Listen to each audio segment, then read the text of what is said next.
ओम स्थिराय नमः। ओम प्रभवे नमः। ओम महाकालाय नमः। ओम अमलेश्वराय नमः। ओम नमः शिवाय। भगवान शिव के श्री चरणों में नमन करके, वंदन करके, प्रणाम करके, धोख देकर आज के शुभ दिन की शुभ वेला को हम प्रारंभ करते हैं। जय जय महादेव, हर हर Mahadev. First India news Rajasthan के विशेष शो गुड लक टिप्स के सभी दर्शकों का मैं राज ज्योतिषी पंडित मुकेश शास्त्री हार्दिक अभिनंदन करता हूं, स्वागत करता हूं। आप सभी दर्शकों के ऊपर भगवान श्री हरि का, माँ लक्ष्मी का, माँ बगलामुखी का, महादेव का आशीर्वाद और कपदृष्टि हमेशा बनी रहे। आप सभी का कल्याण हो। आज आपके पसंदीदा शो गुड लक टिप्स में हम बात करेंगे आज निर्जला एकादशी के विशेष महत्व के बारे में। साथ ही साथ ज़्यादा से ज़्यादा संख्या में आपकी समस्याओं का निःशुल्क लाइव समाधान भी करेंगे। तो जल्दी से अपने फ़ोन कॉल उठा लीजिए और कीजिए हमें कॉल। हमारा नंबर आपकी टीवी स्क्रीन में नीचे की तरफ फ्लैश हो रहा है। तो चलिए शो की शुरुआत करते हैं आज के शुभ सहयोग के साथ में। ग्रह गोचर से जुड़ी जानकारी हो, व्रत उपवास से जुड़ी जानकारी हो, आपकी समस्याओं का निःशुल्क लाइव समाधान करने की बात हो, आपके इस पसंदीदा शो गुड लक टिप्स में पिछले 10 वर्ष से लगातार किया जा रहा है। चलिए आगे बढ़ते हैं, जान लेते हैं आज का शुभ संयोग। दोस्तों, आज सोमवार का दिन है, 17 जून सन 2024। ज्येष्ठ मास के शुक्ल पक्ष की आज एकादशी तिथि है। निर्जला एकादशी व्रत स्मार्त जनों द्वारा आज के दिन ही किया जाएगा। जो स्मार्त संप्रदाय को मानते हैं वो लोग निर्जला एकादशी का व्रत आज के दिन करेंगे। वैष्णव जन द्वारा द्वादशी युक्त एकादशी का व्रत मंगलवार दिनांक 18 जून सन 2024 को किया जाएगा। बकरीद आज के दिन ही मनाई जाएगी। आगे बढ़ते हैं, जानते हैं आज का राहुकाल का समय। आज प्रातःकाल 7:17 से प्रातःकाल 9 बजे तक राहुकाल का समय रहेगा। इस समय के मध्य में किसी भी तरह के नए कार्य को प्रारंभ नहीं करना चाहिए। जानते हैं आज का दिशाशूल। सोमवार को आपके शहर से पूर्व दिशा में दिशाशूल रहता है। तो यदि आज आप अपने शहर से पूर्व दिशा की तरफ यात्रा प्रारंभ कर रहे हैं तो उस यात्रा को सफल बनाने के लिए घर से निकलते समय थोड़ा सा दही खाकर निकलेगा। आपकी यात्रा निर्विघ्न रूप से संपन्न होगी। जानते हैं आज के शुभ चौगड़िया मुहूर्त। आज सूर्योदय से प्रातःकाल 7:17 तक अमृत का चौगड़िया मुहूर्त रहेगा। तत्पश्चात प्रातःकाल 9 बजे से पूर्वाह्न 10:44 तक अशुभ का चौगड़िया रहेगा। दोपहर 2:12 से दोपहर 3:55 तक चर का चौगड़िया रहेगा। सायकाल 5:39 से सूर्यास्त तक अमृत का चौगड़िया मुहूर्त रहेगा और दोपहर 12 बजे से दोपहर 12:56 तक अभिजीत मुहूर्त रहेगा। आप सभी दर्शक इन शुभ चौगड़िया मुहूर्त का लाभ उठाइएगा। दोस्तों, हिंदू धर्म में एकादशी का व्रत महत्वपूर्ण स्थान रखता है। प्रत्येक वर्ष में 24 एकादशियां होती हैं। अधिक मास या मलमास में इनकी संख्या बढ़कर 26 हो जाती है। इन्हीं में से एक ज्येष्ठ मास की शुक्ल पक्ष की एकादशी है। ज्येष्ठ मास के शुक्ल पक्ष की एकादशी है। इस एकादशी को निर्जला एकादशी कहा जाता है। निर्जला एकादशी में जल का सेवन वर्जित माना गया है, इसीलिए इसे निर्जला एकादशी कहते हैं। सभी एकादशियों में निर्जला एकादशी सर्वोत्तम मानी गई है। शास्त्र कहते हैं निर्जला एकादशी का व्रत रखने से समूची एकादशियों के व्रतों के फल की प्राप्ति सहज ही हो जाती है। निर्जला एकादशी का व्रत स्त्री को, पुरुष को, दोनों को ही करना चाहिए। इस व्रत को भीमसेन एकादशी या पांडव एकादशी के नाम से भी जाना जाता है। पौराणिक मान्यता है कि भोजन संयम न रखने वाले 5 पांडवों में से एक भीमसेन ने इस व्रत का निर्जला एकादशी का पालन करके सुफल प्राप्त किए थे, इसीलिए इसका नाम भीमसेनी एकादशी पड़ा। एकादशी का व्रत भगवान विष्णु को समर्पित होता है। एकादशी का व्रत मन को संयम सिखाता है, शरीर को नई ऊर्जा प्रदान करता है। कुछ व्रती निर्जला एकादशी के दिन एक भुक्त व्रत भी रखते हैं, यानी सायकाल को दान दर्शन के बाद फलाहार और दूध का सेवन भी कर लेते हैं, लेकिन सूर्यास्त के पश्चात फलाहार दूध का सेवन करते हैं। निर्जला एकादशी के व्रत को करने से व्यक्ति को दीर्घायु प्राप्त होती है, मोक्ष की प्राप्ति होती है। एकादशी का व्रत करना सभी तीर्थों में स्नान करने के समान माना गया है। निर्जला एकादशी का व्रत करने से मनुष्य सभी जाने अनजाने में किए गए पापों से मुक्ति पाता है, और जो मनुष्य निर्जला एकादशी का व्रत करता है उसको मृत्यु के समय मानसिक शारीरिक कष्ट नहीं होता है। पांडव एकादशी के नाम से भी जानी जाती है। एकादशी व्रत को करने के पश्चात जो व्यक्ति स्नान तप दान करता है, करोड़ों गायों को दान करने के समान सुफल उसे प्राप्त होते हैं। एकादशी स्वयं विष्णु प्रिया है, इसीलिए जाना जाता है कि निर्जल व्रत जप तप पूजा पाठ करने से प्राणी श्री विष्णु का सानिध्य प्राप्त कर जीवन मरण के बंधन से मुक्त हो जाता है। सभी देवता, सभी दानव, सभी नाग, सभी यक्ष, सभी गंधर्व, सभी किन्नर, सभी नवग्रह आदि के जरिए रक्षा और विष्णु भक्ति के लिए एकादशी का व्रत रखने के कारण ही इसे देव व्रत कहा गया है। पुराण कथा के अनुसार देवर्षि नारद ने ब्रह्मा के कहने पर इस तिथि पर निर्जल व्रत किया था। 1000 वर्ष तक निर्जल व्रत करने पर उन्हें चारों तरफ सिर्फ नारायण ही नारायण दिखने लगी। उन्हें भगवान श्री विष्णु का दर्शन हुआ। नारायण ने उन्हें अपनी निश्चल भक्ति का वरदान दिया, तभी से ये निर्जल व्रत शुरू हुआ। तो ये एक संक्षिप्त महत्व है निर्जला एकादशी का। आइए अब बात कर लेते हैं विशेष पूजन विधि की। निर्जला एकादशी पर किस तरह विशेष पूजन किया जाए, लिख लीजिए, समझ लीजिए। एकादशी के दिन सूर्योदय से पहले उठकर नित्य क्रिया के पश्चात स्नान करके स्वच्छ वस्त्र धारण कर लीजिएगा। तत्पश्चात एकादशी व्रत का संकल्प करना है। निर्जल व्रत का संकल्प करना है और बोलना है कि मैं भगवान केशव की प्रसन्नता के लिए ज्येष्ठ शुक्ल एकादशी को निराहार रहकर आचमन के सिवा दूसरे जल का त्याग करूंगा। तत्पश्चात जल छोड़ दीजिए। पूजा स्थान को शुद्ध करके आसन ग्रहण कर लेना है। एक ताम्र पात्र में तुलसी दल और गुलाब की पत्तियां रखकर भगवान श्री विष्णु स्वरूप से शालिग्राम जी को विराजमान कर दीजिएगा।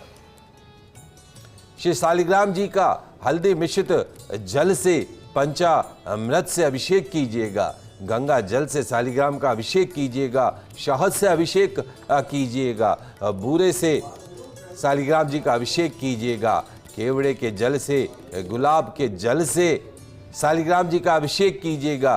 गन्ने के रस से, आंवले के रस से, आम के रस से शालिग्राम जी का अभिषेक कीजिएगा। विधिवत पंचोपचार पूजन कीजिएगा। अभिषेक के पश्चात भगवान विष्णु को पीत जनेऊ अर्पण कीजिएगा। तांबे के दीपक में गौ घृत का दीपक प्रज्वलित कीजिएगा। सुगंधित धूप अर्पण कीजिएगा।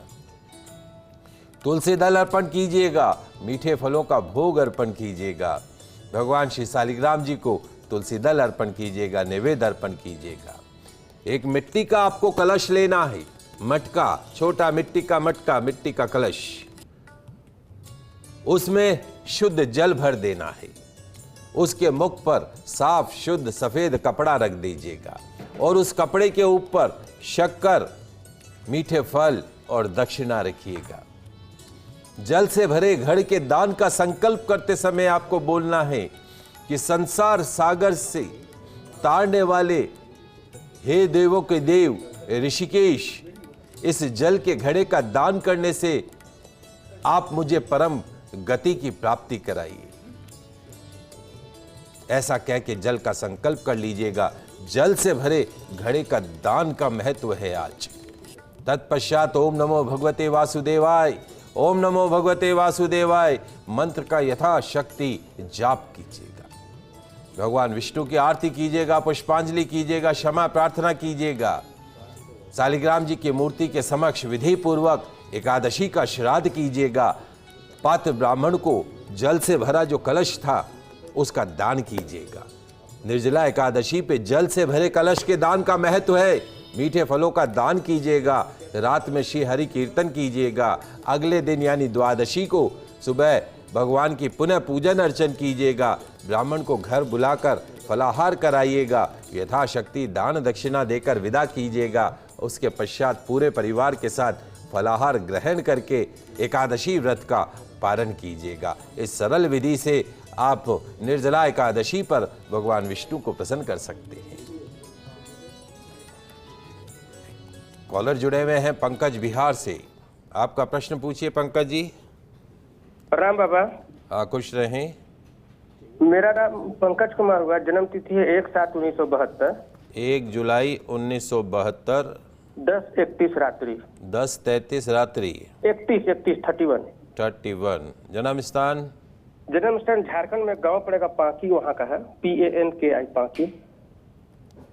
हाँ बाबा, मेरी शादी हुई थी, वो टूट गई है। दूसरी शादी का योग कब तक है, भविष्य कैसा, इसके लिए बहुत चिंतित रहते हैं बाबा। कोई अच्छा उपाय भी बताते हैं।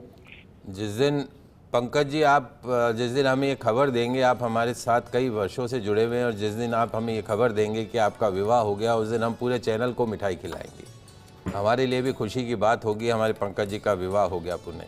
देखिए, जहाँ तक जन्म कुंडली की बात है, आपके विवाह का योग, चूँकि वर्तमान में बुध की महादशा राहु का अंतर चल रहा है। राहु बनते बनते काम को बिगाड़ता है, लेकिन आपकी जन्म कुंडली के हिसाब से आपके विवाह का योग बनता है या तो अभी 29 जून से 8 नवंबर के बीच में आपका विवाह का योग बन जाएगा, और नहीं तो 1 जनवरी 2025 से 6 जून 2025 के मध्य में आपका विवाह का योग बनेगा। नीच राशि का मंगल कहीं ना कहीं विवाह के सुख में कमी करता है।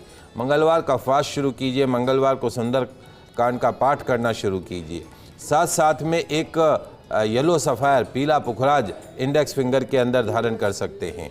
और सूर्यास्त के बाद में दूध, दही, चावल, सफ़ेद चीज़ों का सेवन नहीं करें। महादेव को 40 दिन लगातार शहद से उनका अभिषेक कीजिए। बहुत जल्दी सुयोग्य सुलक्षणों से युक्त पत्नी की आपको प्राप्ति होगी। बात कर रहे हैं आज निर्जला एकादशी के व्रत के बारे में, पूजन विधि के बारे में। महत्व मैंने आपको बताया, पूजन विधि मैंने आपको बताई। आइए जानते हैं निर्जला एकादशी व्रत कथा के बारे में। महाभारत काल में युधिष्ठिर ने कहा भगवान श्री कृष्ण, हे जनार्दन, ज्येष्ठ मास के शुक्ल पक्ष में जो एकादशी तिथि पड़ती हो, कृपा उसका वर्णन कीजिए। भगवान श्री कृष्ण ने कहा कि हे राजन, इसका वर्णन परम धर्मात्मा सत्यवती नंदन व्यास जी महाराज करेंगे, क्योंकि व्यास जी महाराज संपूर्ण शास्त्रों के तत्वज्ञ हैं, वेद वेदांगों के पारंगत विद्वान हैं। तब वेद व्यास जी कहने लगे, कृष्ण पक्ष और शुक्ल पक्ष दोनों पक्षों में एकादशी में अन्न खाना वर्जित है। कृष्ण पक्ष की एकादशी हो, शुक्ल पक्ष की एकादशी हो, दोनों एकादशी के अंदर अन्न खाना वर्जित है। द्वादशी के दिन स्नान करके पवित्र होकर फूलों से भगवान केशव की पूजा करें, फिर नित्य कर्म समाप्त होने के पश्चात पहले ब्राह्मणों को भोजन करवाकर अंत में स्वयं भोजन करें। यह सुनकर भीमसेन जी महाराज बोले कि परम बुद्धिमान पितामहा, मेरी उत्तम बात को आप सुनिए और मेरी शंका का निवारण कीजिए। राजा युधिष्ठिर, माता कुंती, द्रौपदी, अर्जुन, नकुल, सहदेव ये एकादशी को कभी भोजन नहीं करते, और मुझसे भी यही कहते हैं कि भीमसेन एकादशी को तुम कुछ भी मत खाया करो। परंतु मैं हम सभी भाइयों से, अपने माँ से कहता हूँ कि मुझसे भूख बर्दाश्त नहीं होती, भूख सही नहीं जाएगी।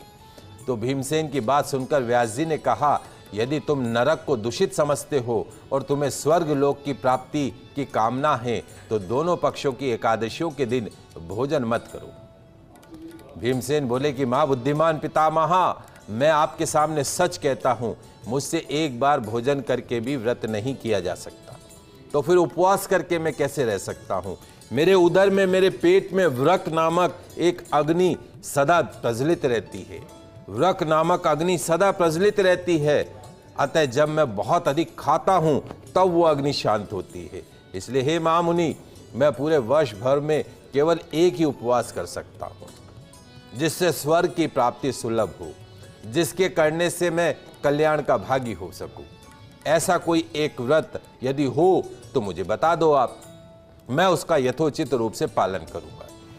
तब व्यास जी महाराज ने कहा कि हे भीम, ज्येष्ठ मास में सूर्य वृषभ राशि पर हो या सूर्य मिथुन राशि पर हो, शुक्ल पक्ष हो, ज्येष्ठ मास हो, उसमें जो एकादशी हो उसका यत्न पूर्वक निर्जल व्रत रखो। केवल कुल्ला या आचमन करने के लिए मुख में जल डाल सकते हो, उसको छोड़कर किसी भी प्रकार से जल मुख में न डाले, अन्यथा निर्जल व्रत भंग हो जाएगा। एकादशी को सूर्योदय से लेकर दूसरे दिन के सूर्योदय तक मनुष्य जल का त्याग करे, तभी ये व्रत निर्जला एकादशी का व्रत संपूर्ण होता है। तदंतर द्वादशी को प्रभात काल में स्नान करके ब्राह्मणों को विधि पूर्वक जल और सुवर्ण का दान करें। ये सब कार्य पूरा करके जितेंद्रिय पुरुष ब्राह्मणों के साथ भोजन करे। शंख चक्र गदा धारण करने वाले भगवान केशव अपने श्री मुख से कहते हैं कि यदि मानव सबको छोड़कर एकमात्र मेरी शरण में आ जाए और एकादशी को निराहार रहे तो सब पापों से छूट जाता है। एकादशी व्रत करने वाले पुरुष के पास में विशाल काय, विकराल आकृति, काले रंग वाले दंड पाशधारी भयंकर यमदूत नहीं आते हैं। अंतकाल में पीतांबरधारी, सौम्य स्वभाव वाले, हाथ में सुदर्शन धारण करने वाले, मन के समान वेगशाली विष्णु दूत आखिर इस वैष्णव पुरुष को भगवान विष्णु के धाम में ले जाते हैं। स्त्री हो या पुरुष हो, उसने मेरु पर्वत के समान भी महान पाप किया हो तो वह सब इस एकादशी व्रत के प्रभाव से खत्म हो जाता है। निर्जला एकादशी को विधि पूर्वक उत्तम रीति से उपवास करके मानव वैष्णव पद को प्राप्त कर लेता है। और जो मनुष्य एकादशी के दिन अन्न खाता हो, समोसे खाता हो, कचौरी खाता हो, मांस मदिरा का सेवन करता हो, वो पाप का भोजन करता है। इस लोक में वो चंडाल के समान है और मरने के पश्चात दुर्गति को प्राप्त करता है। तो ये एक सरल सी कथा है। आशा है आप सभी दर्शक इसका लाभ उठाइए। आगे बढ़ते हैं, जो कि बहुत बड़ी एकादशी है, निर्जला एकादशी है, और कोई भी व्रत उपवास बगैर दान पुण्य के पुण्य नहीं होता है। तो आइए जानते हैं निर्जला एकादशी पर किए जाने वाले विशेष दानों के बारे में। निर्जला एकादशी के दिन यथाशक्ति अन्न का दान करना चाहिए। आप दान ब्राह्मण को भी कर सकते हैं, आप दान अनाथ आश्रम में भी कर सकते हैं, कुष्ठ रोगियों के आश्रम में भी आप कर सकते हैं, ओल्ड एज होम में जान के भी यथाशक्ति अन्न का दान कर सकते हैं। तो निर्जला एकादशी के दिन यथाशक्ति अन्न का दान कीजिए। दरिद्र नारायण को वस्त्र का दान कीजिए। ओल्ड एज होम चले जाइए, बच्चों के अनाथ आश्रम में चले जाइए, अंधे बच्चों के स्कूल में चले जाइए, कन्याओं के अनाथ आश्रम में चले जाइए, कुछ आश्रम में चले जाइए। वहां पर निर्जला एकादशी के दिन मीठे फलों का दान कीजिएगा, रसीले फलों का दान कीजिए, मीठा जल शरबत का दान कीजिए। निर्जला एकादशी के दिन शैया का दान करना, सुंदर आसन का ब्राह्मणों को दान करना, कमंडल का दान करना, छाता दान करना विशेष महत्व बताया गया है।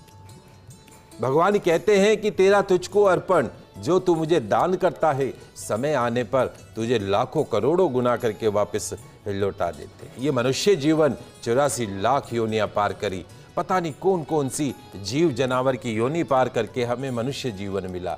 देवताओं को भी दुर्लभ है ये जीवन, मनुष्य जीवन। देवता भी तरसते हैं इस मनुष्य जीवन के लिए। इस मनुष्य जीवन में ही सौभाग्य मिला है, माता पिता की सेवा करें। इस मनुष्य जीवन में ही सौभाग्य मिला है कि अपने पितरों का श्राद्ध करें। इस मनुष्य जीवन में ही ये सौभाग्य मिला है कि ईश आराधना करें, अपने ईश्वर की आराधना करें। इस मनुष्य जीवन में ही ये सौभाग्य मिला है कि जप तप दान होम इत्यादि करें। तो ऐसे सुंदर मनुष्य जीवन को व्यर्थ मन जाने दीजिए। जो संभव हो दान कीजिए। दान की विशेष महत्वता बताई है। आपको अधिकार दिया है ईश्वर ने दान करने का। किसी जीव जानवर को अधिकार थोड़ी ना मिला है दान करने का। यथाशक्ति जो आपकी इच्छा शक्ति हो वो दान कीजिए। 1 रुपए का ही दान कीजिए, 1 मुट्ठी चावल का ही दान कीजिए, लेकिन दान कीजिए। निर्जला एकादशी के दिन जो व्यक्ति श्रेष्ठ और सुपात्र ब्राह्मण को चप्पल जूतों का दान करता है, वह सोने के विमान पर बैठकर स्वर्ग लोक में प्रतिष्ठित होता है। सोने के समान विमान पर बैठकर स्वर्ग लोक में प्रतिष्ठित होता है।